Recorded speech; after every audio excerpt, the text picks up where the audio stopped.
Yo, TikTok, listen up. Another public service announcement from the Versa. I mean, relationship advice, I ain't got any at this moment. I mean, look, let's be real. A lot of people in relationships, they either wasting your time, manipulating you. I mean, is love real? Is it? That's a question that we all have to ask, sincerely. Is love real? I mean, that's why I don't have any relationship advice for you guys on TikTok, to be honest with you. My relationship advice is me just healing. So if I could give you one relationship advice, that's just to work together, build a business, grow that business, grow a foundation for the next generation, and just see how that goes. Anyway, TikTok, know what I mean? You hear me? Welcome. #TheVersaShow is part of an entertainment podcast that exercises our freedom of speech. Our conversations, opinions, debate on a certain topic is not to offend anyone in any source. For that being said, enjoy the show.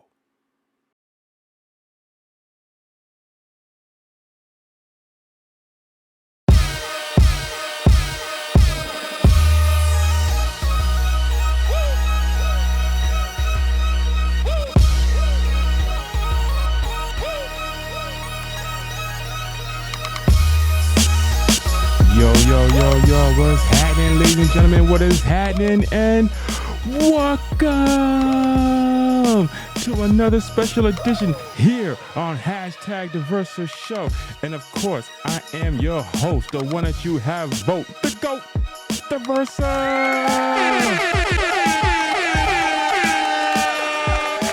Yeah. And you should already know to do these three things. Make sure that you like, subscribe, and you press that bell at the same time. All right, ladies and gentlemen, listen, I know it's been like a month, but I have been streaming. I've been streaming, so, I appreciate the ones that follow me on the stream. Thank you so much. Appreciate that. Again, so you can follow me on TikTok. You can follow me on Instagram. You can follow me on Twitch. I'm on Twitch, I'm on Discord as well too, and as well, subscribe to the #TheVersaShow, you know what I mean? So, but listen, here on this episode on #TheVersaShow, I mean, my goodness, don't we have an episode for you guys here on #TheVersaShow?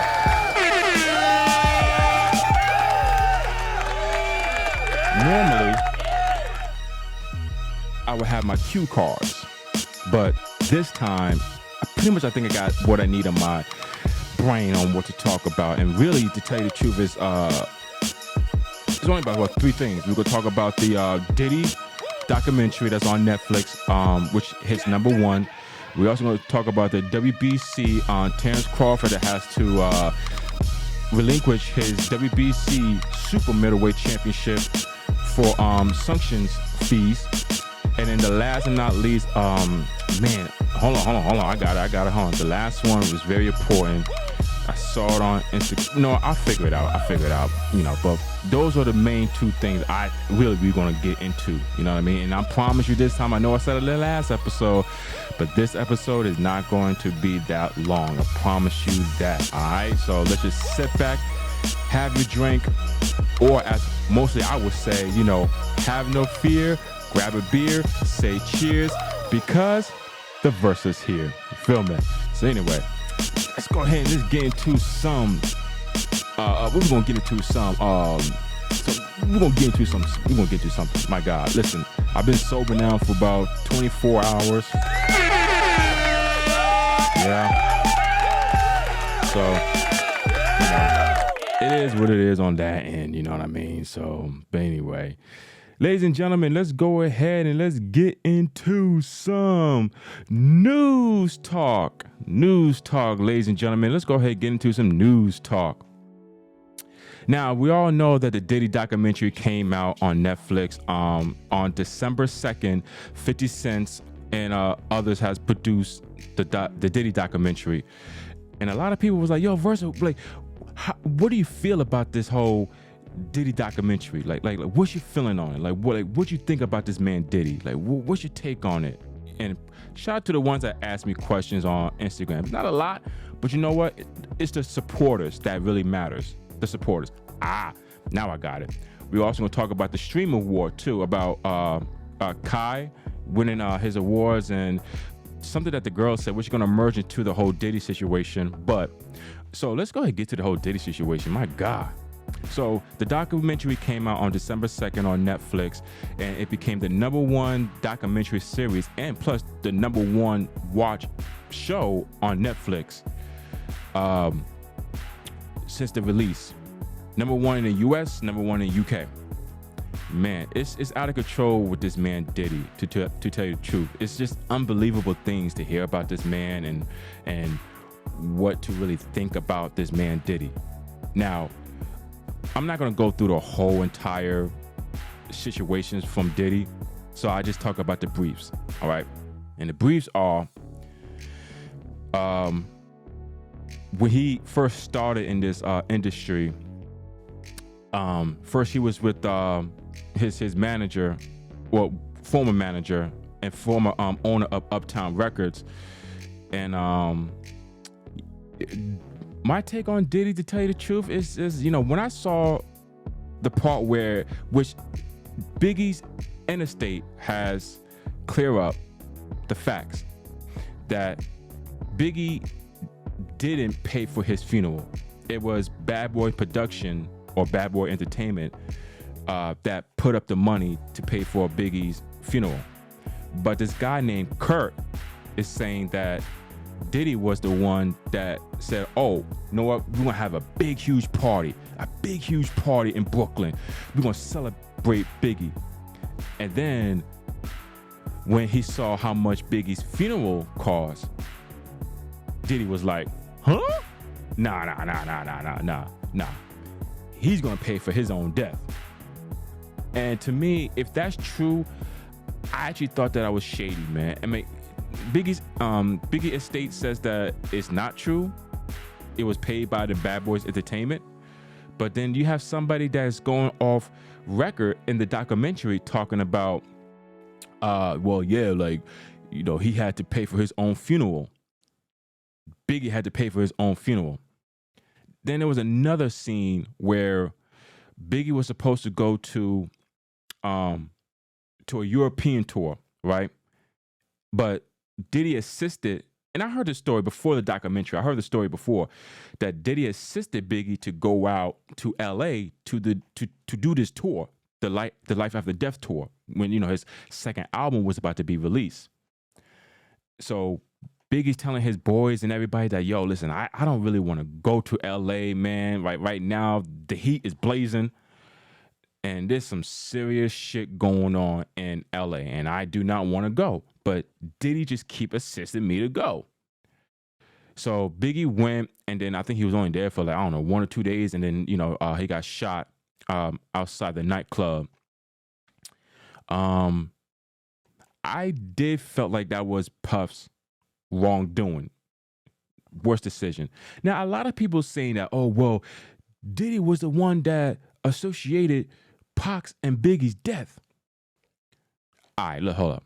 I want to clear things up here on #TheVersaShow, okay? I don't care what anybody says. Oh, Versa doesn't know what he's talking about. Versus, nah. Look at the facts, all right? I'm not 6ix9ine, all right? I'm not Tekashi 6ix9ine when I say look at the facts, all right? Oh, I'm speaking facts. Seriously, look at the people that have been interviewing about Biggie's death or the night of Biggie got shot. Or excuse me, not Biggie, Tupac, the night that Tupac got shot. Tupac just finished coming off a Mike Tyson fight. Now, anybody could tell you, if you're coming off a fight, you're going to have that adrenaline running to the point where it's like anybody could just piss you off once. And boom, you ready to fight.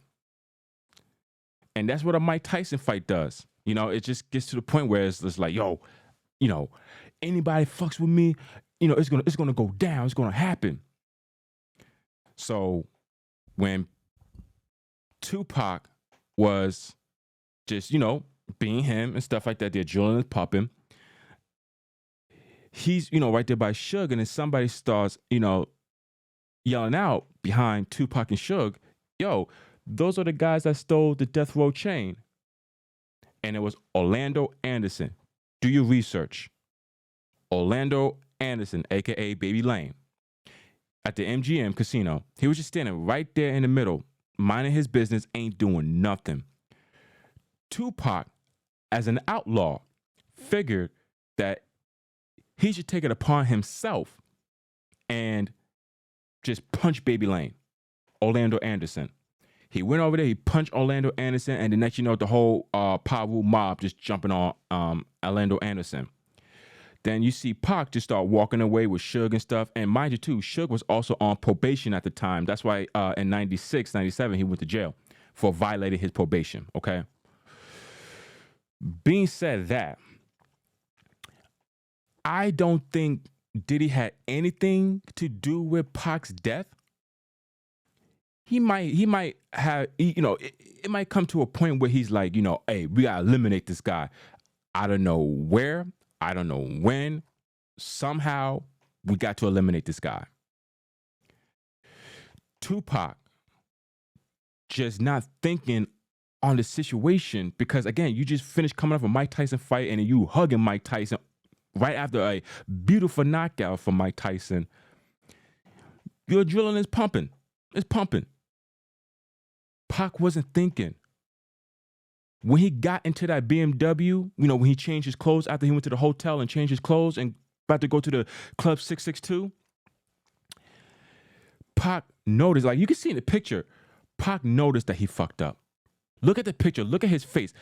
His face ain't like, you know, his you know, or like, you know, that wasn't Tupac. Tupac had that face like he knew he fucked up. And he knew that this night is not going to go out well.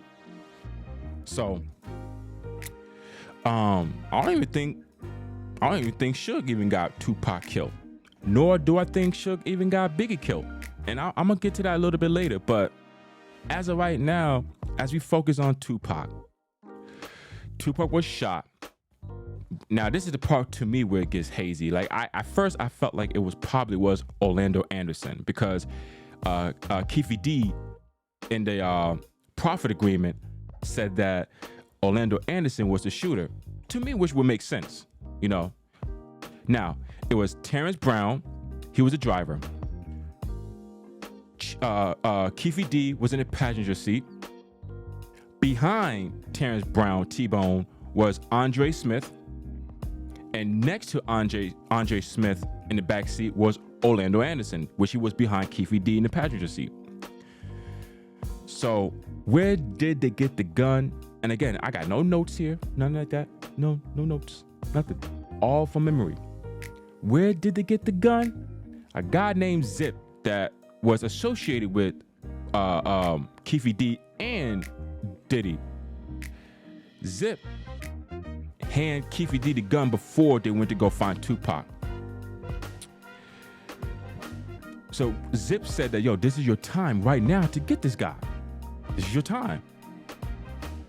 So they circle around in Las Vegas. They get to Club 662, which they were informed that they was going to be in Club 662. Found out that Tupac hasn't showed up in Club 662. They got bored, so Keefe D suggested that, hey, listen, let's go out and get some drinks. They went to the local convenience store, got themselves some drinks, and here's the part again that Tupac fucked up. As Suge and Pac is heading to Club 662, Pac gets outside the car window while the girls are chanting, Tupac, Tupac, it's Tupac. He gets outside the car window, like if this was the window, right? Like he went like he was out the window screaming, yo, come to Club 662. Yo, we rocking in Club 662. Come to Club 662. Which alert Keefe D, Terence Brown, and Andre Smith. Those three. It alerted them three. So one of them said, hey, yo, there go Pac right there. They all got into that white Cadillac. And then once they get to Caval Street, K-O-V-A-L, Caval. I don't know if it's Caval Avenue, Caval Street, whatever. They get right there. Keefe D pulls up right next to Pac. So Keefe D is here, right? And then Pac is right here. So the next you know, window rolled down And they said that Orlando Anderson was the one that swooped over, pointing his hand out the car window and started shooting at Tupac. And Tupac was trying to jump into the back seat. But Suge was trying to hold him down like, yo, chill. I got you. So he was trying to cover Tupac. Suge Knight was trying to cover Tupac. But again, Pac been shot before. He'd been shot 5 times at the Quad Studio. Now, a lot of people also said that was also Diddy's fault. Diddy set that up. Let me also explain that. I wasn't there. But I know the stories. I know the history. Pac, and this is the Quad Studio incident now. The Vegas incident is over. Moving on to the Quad Studio incident. The research that I got was that Pac was on the phone with Jimmy Henchman. Now, to those who don't know who Jimmy Henchman is, he was a gangster for the Supremes in Queens. And he's ruthless. Like, he gets down with the business. Like, him and Orlando Anderson, yeah, they get down with the business. So, Pac is talking to Jimmy Henchman over the phone. And pretty much just going off, threatening him and woo. Pac gets off the phone with Jimmy Henchman. One of his boys is like, yo, let's just say Stretch, for instance. Let's just say Stretch, because Stretch was there at the Quad Studio incident. So let's say Stretch was like, yo, Pac, who was that on the phone? Pac said it was Jimmy Henchman. Stretch goes, Jimmy Henchman? You talking to Jimmy Henchman like that? Pac is like, yeah, I'm talking to Jimmy Henchman like that. I don't give a fuck who Jimmy Henchman is. Stretch goes, bro, are you crazy? You know what you just done? Bro, we gotta go get guns, man. We gotta get guns. So Pac was like, you for real? Jimmy Henchman is really about that? So Stretch was like, yeah, he's about that. Pac was like, my sister from Atlanta, she could get guns. You know, and I love Tupac. Tupac is like my pastor, but, you know, for him to say like, well, my sister got guns in Atlanta, he probably thought that the incident was going to happen that night. He probably was, maybe the next day he would have went to Atlanta, got the guns, and came back to New York. I don't know. But he suggested that his sister in Atlanta has guns. He might have to go and get them. But, you know, that's a different story. They had to go to Quad Studio to make this music for Little Sean, supposedly. Tupac was supposed to make a song for Little Sean. And this is the research that I'm getting from Little Sean and from other people, okay? But Little Sean said he wasn't at the studio. Supposedly. He said he wasn't at the studio. He met Pac in the car with hold on. I got his name in Haitian Jack. He was in the car with Haitian Jack. And that's when Little Sean and Pac met for the first time. Now, let's just say Little Sean was at the studio. Let's just say that he was at the studio. Little C's and his boy, you know, they decided, I think it was D-Rock. They decided to go outside, like the little balcony that the studio had, so they could smoke for themselves. Because, you know, Little C said there's a lot of weed in the studio. You know, let's just blaze our own. You know, me and D-Rock. So Little C's and D-Rock is on that, you know, little balcony. And then Little C sees Pac. Little C's like, yo, Pac. Pac look up and he's like, yo, who the fuck is that? Who's that? And then, you know, C's was like, it's me, C's, man, C's, yo, what's up? Pac was like, yo, C's, little nigga, what's up, little nigga, what's happening? And then, you know, C's was like, yo, we up in the studio, man. You know, Biggie, Junior Mafia, we up in the studio. So Pac was like, all right, little nigga, yo, I'm gonna come up. So C's like, I'm gonna come down. So by the time that him and D-Rock got into the elevator, well, before that, C's told Big that, yo, Pac is downstairs. Big was like, you lying. C's like, nah, Pac is downstairs with his homies. Big was like, yo, get my boy, get my homie, bring them all up to the studio.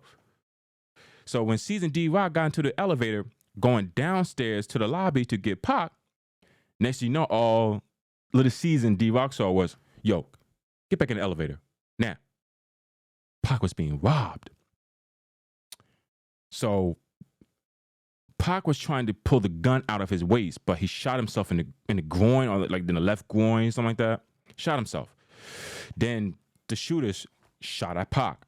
That's where he got shot 5 times. C's was pressing an open button. Yes, he was pressing an open button to close the elevator door, but he was so paranoid, he just kept pressing an open button until, he figured out that it was the open button. So he pressed the close button and the elevator closed. Elevator went up. He went to tell Big, yo, Big, Pocket's downstairs getting robbed and shot. Big was like, lying. Sorry, Little C's told Big. Little C's was like, yo, it's happening for real, homie. D-Rock had that face expression like, yo, shit is really happening, bro. Rivera, Biggie, and everybody else got their guns, went downstairs.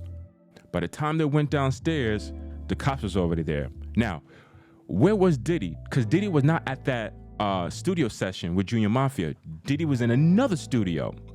And I think he was like on a second or third floor, as they mentioned. He was like on a second or third floor.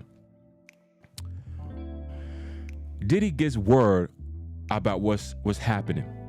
Jimmy Henchman is also in that studio as well. Jimmy Henchman and Diddy are on the same floor in the studio the time Tupac was shot. So a lot of people was like, oh, well, that's Diddy's fault. Diddy was the one that, planned Pac's death. They also said in the documentary that it was jealousy between Big and Pac. It was jealousy. But to tell you the truth, like, even if it was jealousy, I still don't think Diddy had anything to do with that situation. Now, I also too want to put this out here as well, that Pac called Biggie, I think the next day or something like that, because he left his gun in the piano. And Pac called Big and was like, yo, I left my gun in the studio. Can you grab that? Big said, sure, I got you. Big got the gun. We're going to get to how that whole beef started between them two. To me, I always felt like it was Suge Knight. I always felt like it was Suge that broke up Biggie and Pac apart.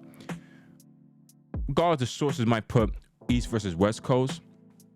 I still think Suge Knight was the one that really destroyed the relationship between Pac and Biggie. Because they were friends. They were homies. And we've seen pictures. We've seen them freestyle and them on stage rapping. We've seen it.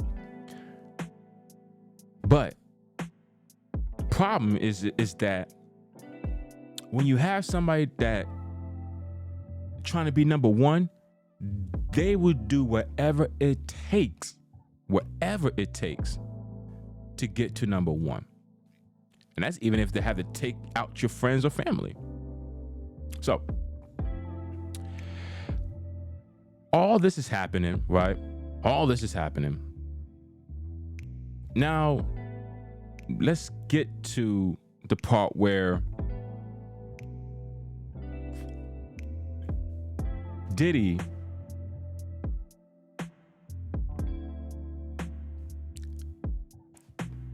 taking the Rolling Stone magazine cover away from Biggie. I heard conversations on that part too, and I heard it was true. I don't know. But I heard that Rolling Stones wanted to put Biggie on the cover of Rolling Stone, him and Diddy, Biggie and Diddy. Diddy said, no, I'm still here. I'm going to be on the front cover of the Rolling Stones. And as you know, let's see if I can pull it up real quick on the phone. Just put it up on the phone.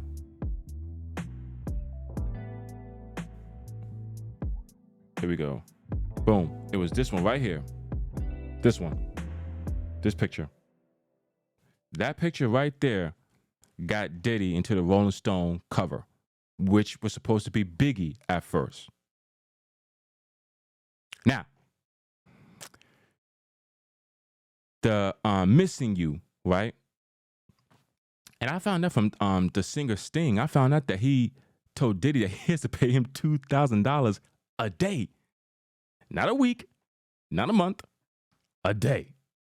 He has to pay Diddy $2,000 a day for that song. for sampling that song. That's a lot of money. That's smart. If anybody want to take my song, just know it's gonna be $3,000 a day. $3,000 a day. So the part that pissed me off to the point where I'm like, yo, this guy's a savage for real. I'm gonna give you a little example. I don't know if you've seen the FX series when where there was OJ Simpson versus the People on the FX series. And there's a lot of parts that sticks out to me, but this part right here really sticks out to me the most. I mean, it's the most unforgettable part of the FX series. OJ Simpson versus the People. When OJ was found not guilty, right? And they took him home. Rob Kardashian was there. So it was, you know, other people was there too. OJ had a party, right? Now, instead of like, you know, actually like just feeling bad about the situation, like just like, damn, man, you know, my wife was murdered and, you know, I just got out of jail and I got to go through this case. Like my life could have been over. OJ was out there just partying, having fun, like having a good time. Rob Kardashian looked at it like, wait a minute, hold up, whoa. Let me just pause and just freeze frame for a second. All this does not look right. And OJ is celebrating this as if this is the most righteous thing in the world. So Rob Kardashian looked around. Then he looked at OJ. OJ looked at him like, yo, Rob, you good? What's up? Rob just walked out the house. He walks out because he figured out, he knew what situation he was in. He knew. That's how I felt when Diddy was dancing. You know, I'm missing you. You know, he was dancing and stuff. And I'm saying to myself, like, bro, your biggest moneymaker, your so-called brother, your best friend, was shot and murdered. And the best thing you could do about that song is to dance as if you are happy that he's gone. That's how I kind of took it as. I took it as like he was dancing as if he was happy that he was gone. Like dum dum bum dum bum dum bum dum bum dum bum dum bum dum bum dum bum dum bum dum bum bum bum bum. Diddy's out there dancing like, yeah, that man is gone. Yeah, and Pac is gone too. Yeah. Oh, wait, hold on. It seemed like, nah, bro. I was just like, nah. To me, that was a bit sus. Cause I wouldn't play a song and start dancing to it knowing that my best friend, which I call my brother, got shot and killed.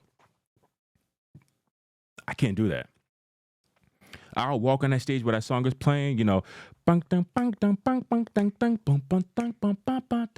I'll just walk on that stage very, you know, just, you know what I'm saying, just bobbing my head, then take my glasses off like this, wipe my eyes like this, and then I start singing, seemed like yesterday when it died, you know what I'm saying?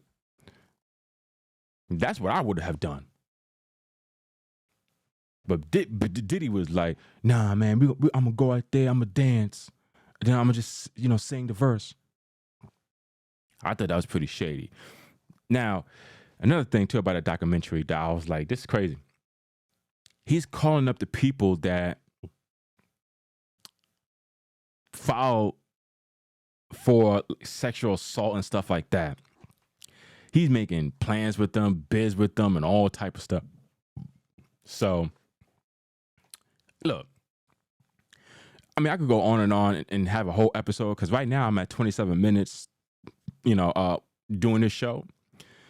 And I could go for another 30 minutes and another hour, 30 minutes off of Diddy and this whole documentary. Now, people is hating on 50 Cent for releasing the documentary as well, making the documentary.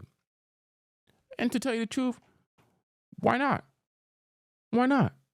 One thing I'll say with 50 Cent, and then Marlon Wayans said on some kind of radio show, like karma's gonna come after 50 Cent for making this documentary. I actually agree with 50 Cent on what he said. Like, this is shining the light to everybody to let them know that this is what's going on in hip hop, and this should not be okay. This should not be the norm of hip hop. It shouldn't.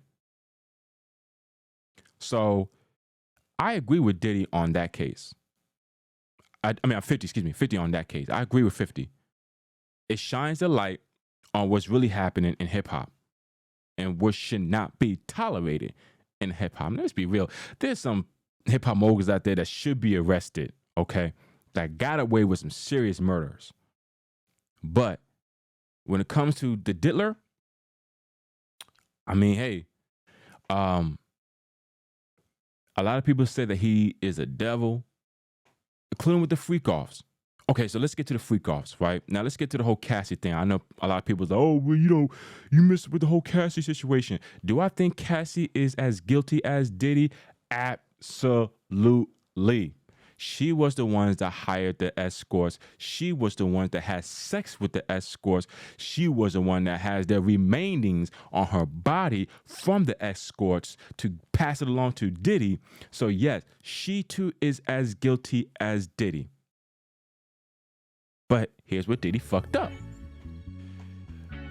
The hotel video footage of Diddy beating up Cassie. Highly wrong. Highly wrong. But for him to cover it up and make it seem like nothing ever happened, oh my God, when was that? It was that 2016 that happened, I believe, if I'm not mistaken. I think that incident happened in 2016. Something like that. And then it was like, what, 8 years later, then they decided to reveal the incident or something like that. You know what I'm saying? Like many years later, they revealed the footage. And then Diddy gets on his, live or whatever. And he's just like, yo, man, I fucked up. I'm sorry. She never put the hands on a woman. And in the documentary, they said that Diddy slapped his mama and spit on his mama. Look, one thing I'll say about the guests on the documentary, especially this guy named Kurt Barrow. Her name is Kurt. Saying all these allegations about Diddy. I need to see some heavy proof. The same way if Cassie said that, oh, Diddy punched me, he stomped me, he threw me to the ground, and we're like, nah, we don't believe you. We don't believe you. And then the footage comes out, yeah, then we're gonna look like the fools. I'm sorry, Cassie. I'm very sorry. I believe you now. I'm very sorry. But for Kurt, I need proof, man. I need proof. Because the stuff that Kurt be saying is like, man, like, is this really true? But anyway, also too, this guy named Mark Curry, made me cry because my ears, have my number eyes, put my fingers over his eyes, close your eyes. Like, homie, I did not tell you to say that. A lot of people had a kick off of that. But overall, like I said, I'm not, I will get through the whole entire episode on Diddy. And to be honest with you, hell, I could do a live stream about this whole Diddy situation. But in all, with this whole Diddy thing, is I do believe that he is a source of a monster. He took his power for an advantage. And Diddy, do I think Diddy belongs where he needs to be? I think so. I hate to say it. I don't wish prison or death upon anybody. But if you committed a crime or doing crimes, you are fucking up people's lives. You are traumatizing their lives. So, yes, I sincerely feel like Diddy belongs where he is at right now. However, I do feel like some of the people who got away should also be in jail. Now, let's be real. Why Diddy's in jail is because that he messed himself up talking to these the liquor entrepreneurs, the ones that gave him Ciroc. You know, I think I said this on a previous episode, but again, he told them, like, listen, I'm going to do it my way. I don't give a fuck what you guys think. It's going to be my way. They didn't like it. So Diddy was trying to come up with his whole black billion business deal with all the blacks. And the guys from the liquor company was like, yeah, nah, bro. Nah. So you're just going to cut us off like that and think that we're just going to. Nah. And what's crazy was that when he was when Diddy was outside his hotel, he was looking outside the window and there was like cops right across the street on the rooftop. And I was like, damn, like they really looking for this guy. They really looking at him. So again, you know, when it comes to this man, the diddler, you know, I do sincerely that he needs some help. He needs help. And him spending 3+ years in jail, which to me, I feel like it's going to come by like this. It's going to come by fast, just like this.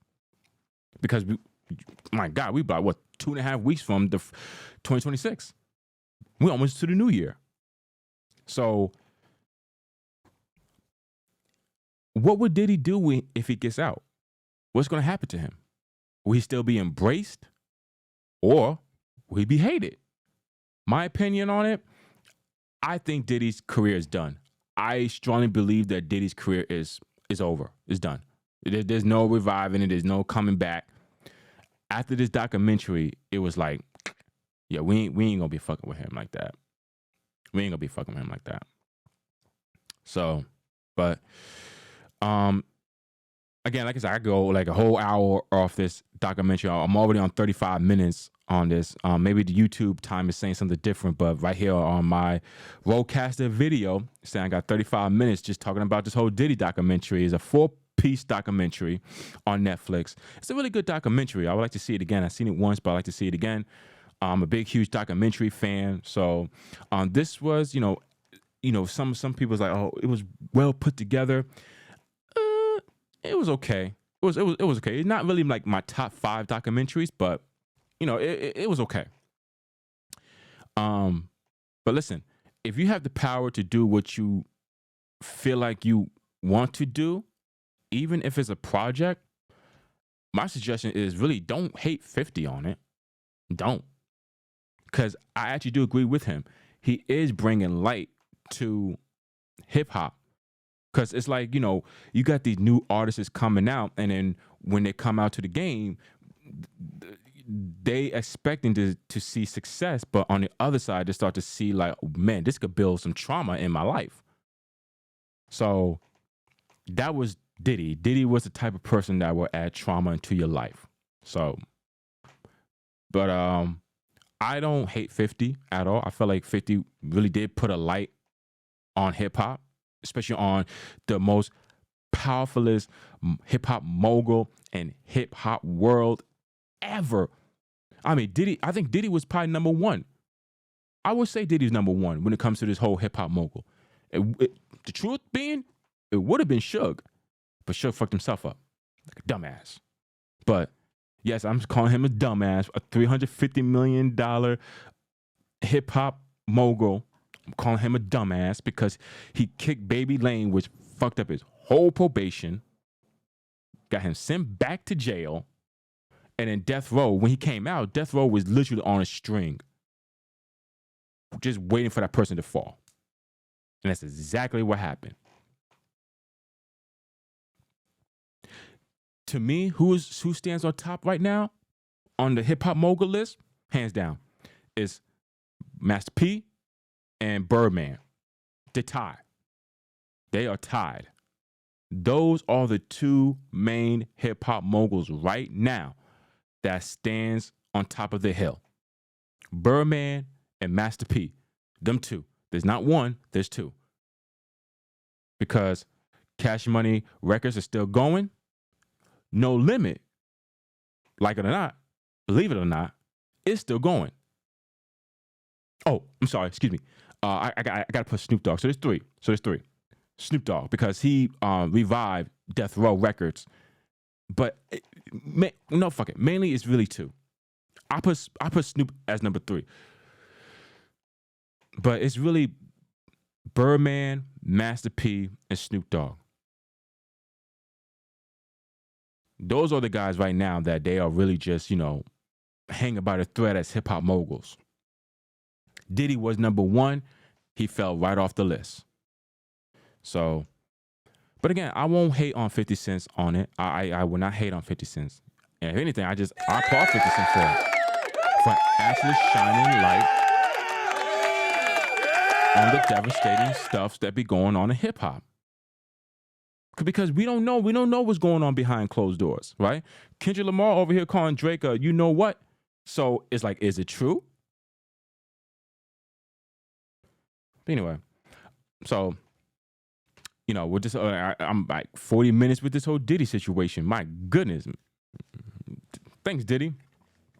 So and that little Raj situation too. He said he woke up sore and he woke up with a bed. I mean, he woke up sore and woke up with a man next to him, Diddy next to him, and he's trying to figure out what happened. Yeah, bro. I'm not gonna say if I was in your shoes because I don't want to be in your shoes, but if I could guess, man, you know what happened. You know what happened, but you're just gonna categorize it as what happened.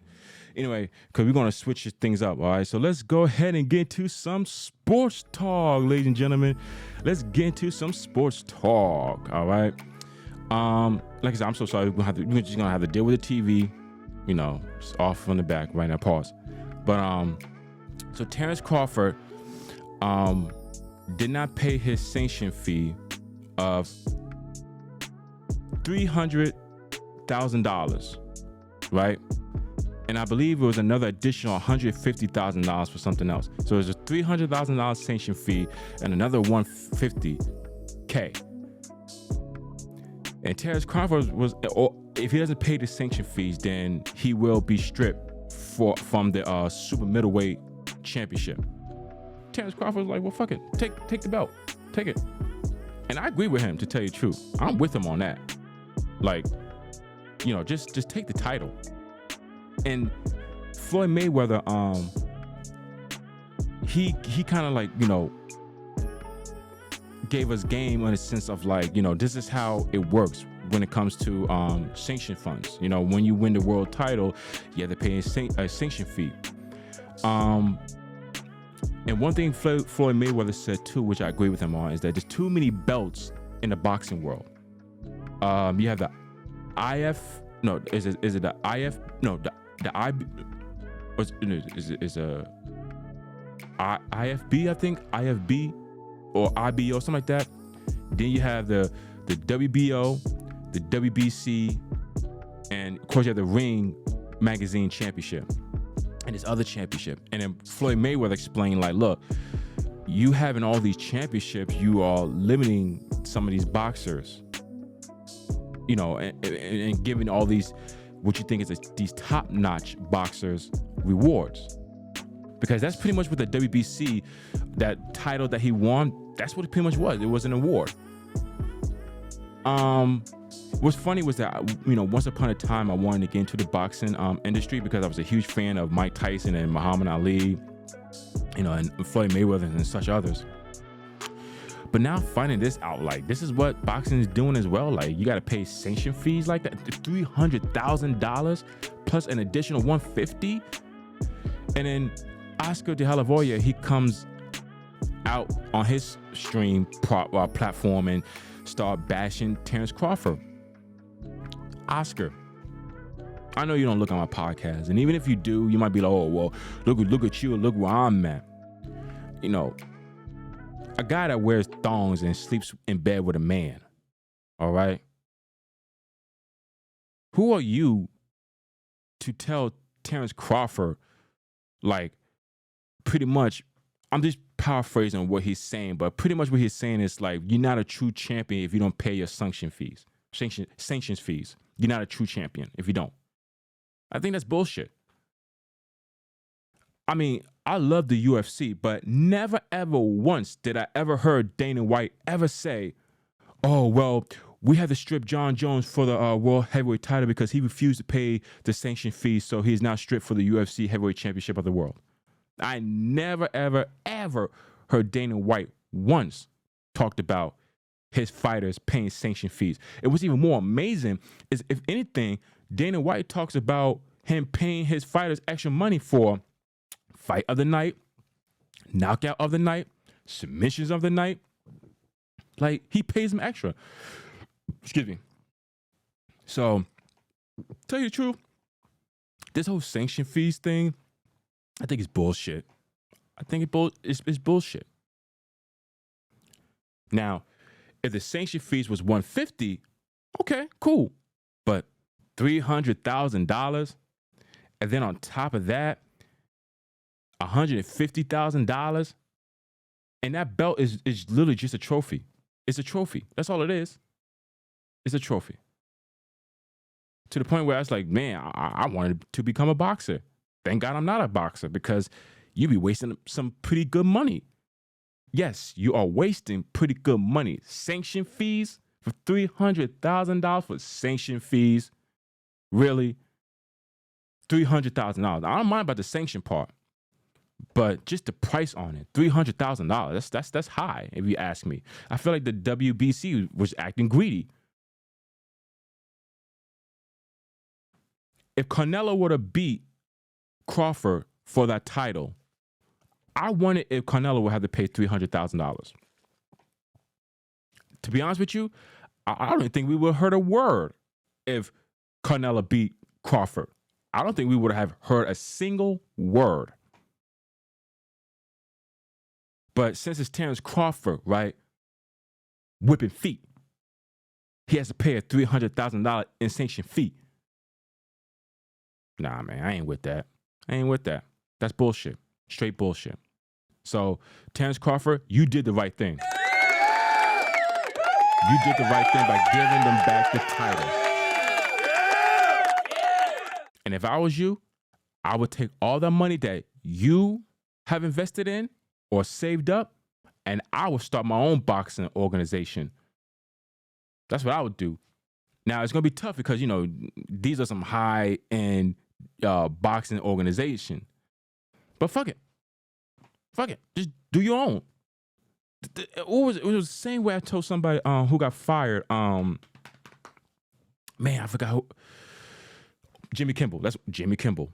When Jimmy Kimmel was suspended from his show, I was like, yo, man, start your own podcast. Start your own shit. Start your own. That's it. So, shout out to Terence Crawford. Terence Crawford, to me, man, you are still the WBC super middleweight champion of the world.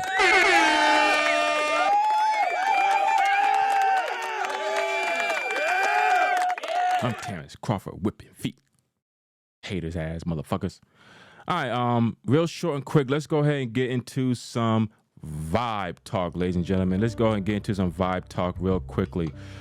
Not too long ago, the Streams Award was on, and this Asian young lady comes out and starts talking about Kai, and she says, "Oh, Kai, congratulations on your award. Oh, +2, congratulations on you and 50 Cent's documentary." You know, referring to Kai as if he looked like Diddy, like he was Diddy, like, you know, oh, they made a documentary about you. You know, when I heard it, did I laugh? Not even a 0.1%. Because, yo, listen, I love comedians, okay? Hell, most people call me a comedian at times because it's just the way I deliver my jokes. But jokes like that, like there's certain jokes that we just can't say. Comedians had no boundaries, really. We have no boundaries. The only time that we have a boundary is when the audience start to put a boundary on the comedians. Personally, comedians don't have a boundary. They'll cross any line, and just to see how that side is, you know what I mean? They will cross that line. But when I say like jokes, and we all know Diddy is just this spiteful person, And then calling Kai like, oh yeah, you just like Diddy. Yeah, nah, I agree with his it wasn't Tyquill, his name was Tyquill, whatever his damn name is. He stood up for his friend, and that's what it's all about. Standing up for your friends, man. He says, if you're gonna tell a joke, make sure that shit is funny. And then she said, how about you tell a joke? And he said, no. Me? I would have, if you would have told the versa, then how about you tell a joke? Oh, here's a joke. I got this Oriental lady standing right in front of me talking crap about my friend here, and nobody laughed at it. That's the joke. You the joke. So how about, I'm taking this microphone. How about you go over there, sit your ass down, you little joke, all right, and let the show continue. Because you a joke. You the joke. But you know what? Shout out to Kai. He got on stage and he won a lot of streaming awards, but this award for I think it was like the best stream collab, something like that. He talked about mental health and he talked about growth, and he didn't even mention about what that lady said. And I love it, man. I love that from that boy, man. At first, I'm being real with you. You know, like this kid named Rakai, he was supposed to pay $5,000 or $6,000 to this guy that he played against on Fortnite, right? And then Kai was like, "Yeah, you little bitch." I just looked at that as little kids, man, like immature little kids. That's all I look at it as. Kai, I looked at it as Kai is finally stepping up. He's growing up. He is maturing, and he's going to do the best in his ability to make movies, short films, and he also retired from streaming. And I don't think he's retired from streaming because, you know, we say that from the heart, but in our soul, we're never going to leave. So I don't think he retired from streaming. He'll be back, trust me. But just his maturity of growth is amazing, and everybody needs to get on that. So shout out to Kai, man. I love him, man. At first, Kai, I wasn't with you, man. I wasn't with you at first. But now, you're all right. You're all right, kid. You're all right. So, anyway, but yeah, so, man, a lot of shit has just been going on, just been happening. Like, my goodness, you know, see, the TV over here is acting up. So, but we're going to get that fixed sooner or later. I promised myself, I was like, we're going to have a great episode. But every episode is a great episode, from the first episode all the way up to 102. So hashtag The Versa Show has always been that show, always been that platform for people just to come in and just get their minds off of negativity and just get into entertainment. You know what I'm saying? So need to put that out there. All right. So anyway, let's go ahead. Can you feel it? Can you feel it? Can you feel it? Versus final word. Versus final word is real simple and real easy. I actually thought about this in my room, you know, and I've been alone, like by myself, like 97% of the time I'm alone, right? And what I have learned is, you know, and there's a lot that I've learned, a whole lot. Like Shark Tank, I love watching Shark Tank. I might have to do a stream one day when we're watching Shark Tank and I'm over here like, you know, like I'm one of the sharks, you know what I'm saying? But anyway, one thing that I have learned is when you are at your best, there will be people that's going to stand in your way. So, and I call them the devils. God knows what's best for you. He's always going to protect you. The universe is going to protect you. The universe knows what's best for you. So, me saying that, keep doing what you're doing.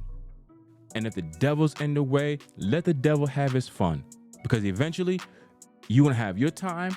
And by you having your time, you are building success. You are building what you need to become. The devil is always going to be in the way. The devil is always going to distract you from being successful. It is your job to make sure that the devil does not accomplish his mission. We all going to get distracted. There's going to be times where we don't want to do what we are on this earth to do. Because it might be a hard job, or it's just too much information for you to learn. But my thing is just cope with that. Meaning, wherever it is, your purpose in life, it is never too late. Go and do it. There's going to be distractions. There's going to be people in your way.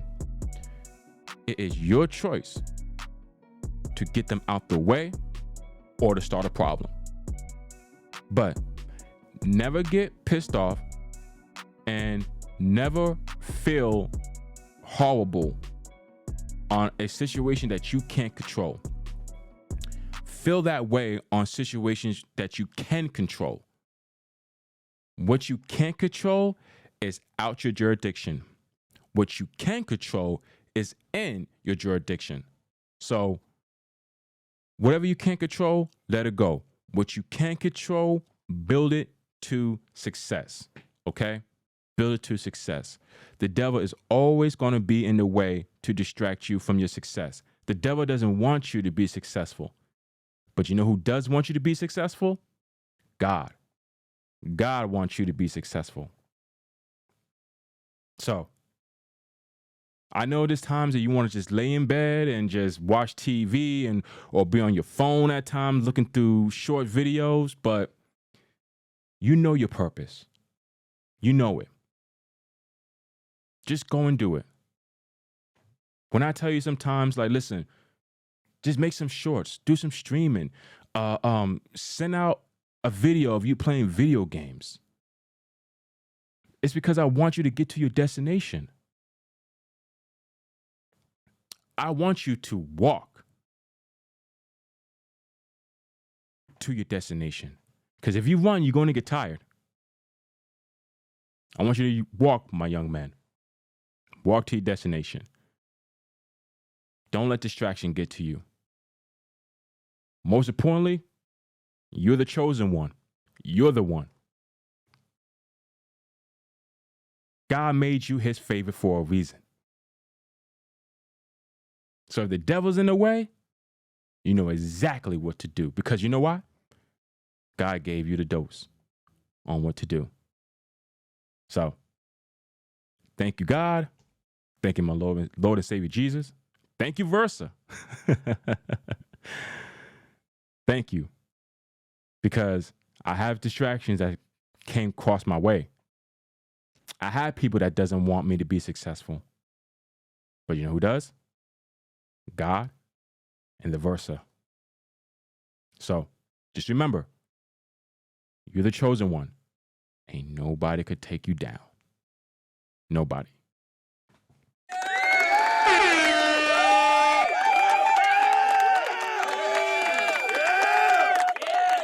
So I just remember that, everybody, you know, just, you're the chosen one. You are. So get up, get off that bed, stop looking at those videos, and start being creative. Start becoming that successful person you was meant to be. And most importantly, be greatness.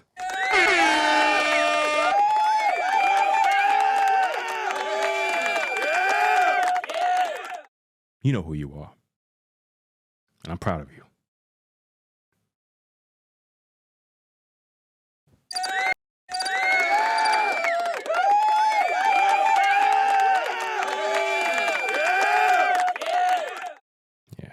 Anyway, ladies and gentlemen, I thank you once again for listening and watching #TheVersaShow. And you should always do these 3 things. Make sure that you like, subscribe, and you press that bell at the same time. Once again, ladies and gentlemen, thank you for viewing #TheVersaShow. And as well, don't be scared. Don't be scared. All you gotta do is just block, banger. Oh, I'm sorry. No, I messed the whole thing up. See, it's been a month already. So hold on. Let me do that again. Boom. Make sure you subscribe now to the #TheVersaShow channel. And then that's where you just Bop. There you go. That's where you press the button right there for subscribe. Don't be scared. Just be part of the show. Support the show. Be a supporter. You know what I'm saying? Support the show. This is the best show in the fucking world. You know what I'm saying? It's the best world. The best show in the world. Also, too, you can follow me on Instagram, and I also got TikTok, and I got Twitch and Discord. So you can follow me on all 4 of them bad boys. Facebook, I mean, I have a Facebook, but it's not like the official Versa page. I might start creating a Facebook for the Versa. Let's see what happens. But other than that, just Instagram, Twitch, TikTok, and Discord. And as well, subscribe to #TheVersaShow. Subscribe to the show. You know what I'm saying? I can use your support. I love your support as well. So I'll be grateful. But anyway, ladies and gentlemen, I thank you for watching #TheVersaShow. And you know that this is the best podcast around. And I am the Versa. And I see you guys on another episode right here on #TheVersaShow. And also, too, and there might be days I might not be doing an episode like this because welcome to Streamville. All right, so I got something called Welcome to Streamville. I'll be streaming. I'll be playing video games, just to get your mind off of negativity as well. If you want to ask questions, I put the camera right here on camera number 3, right? And you just talk to me. Just talk to me. I got answers for your questions. So. I'll be doing the live stream on Twitch as well. I'll be doing a live stream on YouTube. There's times I might be streaming on Instagram, and there's times I might be streaming on TikTok. But you got to catch the Versa. You got to catch him wherever he goes. So, yes, I will be doing less podcast recordings.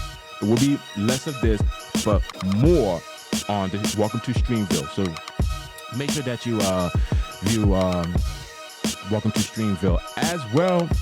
If you're looking at the UFC storyline, the UFC 5 storyline, shout out to everybody who viewed the Panera. Shout out to the people who've been viewing that, and the ones that right now we got Sam Rocco, the storyline. So thank you for everybody that been watching all that. You know what I'm saying? So I thank you guys very much. Thank you. So anyway, you know that I got to leave you with peace into the Middle East.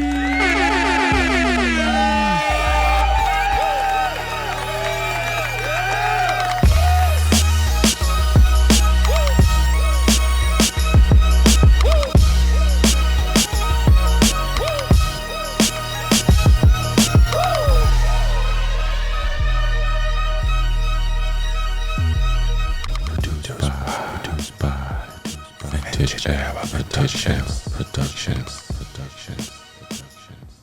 What's happening, ladies and gentlemen? I thank you for watching the latest episode on #TheVersaShow. For more new episodes, you make sure that you like, subscribe, and you press that bell for more new episodes. And if you have any questions to ask to get my intake, my answer on this show, make sure that you add me on Instagram @TheVersa. And also, too, can't forget to follow, too, so press that button as well. Ladies and gentlemen, I thank you for watching. Until next time, #TheVersaShow, the best podcast around.